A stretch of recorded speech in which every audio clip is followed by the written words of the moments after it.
வீடியோல பார்த்துட்டு இருக்கிற இந்த ஒரு குழந்தை தீர்த்தகிரி கோவில நிறைய பேர் பார்த்திருப்பீங்க. இந்த குழந்தைய இனிமே நம்ம தீர்த்தகிரி கோவில பார்க்கவே முடியாது. அதுக்கான காரணம் என்னன்றதா இந்த வீடியோல பார்க்க போறோம். நம்ம தீர்த்தகிரி முருகன் கோவில் போகும்போது என்ட்ரன்ஸ்ல இந்த குழந்தைய நீங்க பார்த்திருப்பீங்க. இந்த குழந்தை வந்து ஒரு ஆண் குழந்தைன்னு சொல்லப்படுது. ஆனா இந்த குழந்தை வந்து ஆண் குழந்தை கிடையாது, இது ஒரு பெண் குழந்தை. குட்டி முருகன் சொல்லக்கூடிய இந்த ஒரு குழந்தையை இப்ப ரெஸ்கியூ பண்ணிருக்காங்க CWC. என்ன நடந்திருக்கு அப்படின்னு பாத்தீங்கன்னா, சமீப காலமாகவே சோசியல் மீடியால இந்த குழந்தை ரொம்பவே ஒரு வைரல். என்ன ஒரு காரணம் பாத்தீங்கன்னா, இந்த குழந்தைய வந்து அங்க இருக்கிற மக்கள் குட்டி முருகர் அப்படின்னு சொல்லிட்டு நம்பிட்டு இருக்காங்க. இதுக்கு பின்னாடி என்ன ஒரு காரணம் இருக்கு அப்படின்னு பாத்தீங்கன்னா, ஆக்சுவலி இந்த குழந்தை வந்து ரொம்பவே ஒரு மனநலம் குன்றிய ஒரு குழந்தை அப்படின்னு கூட சொல்லலாம்.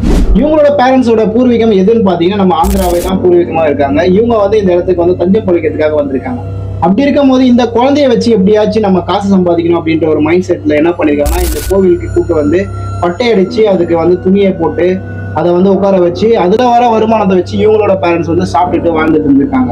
இதை வந்து தெரியாத மக்கள் என்ன பண்ணி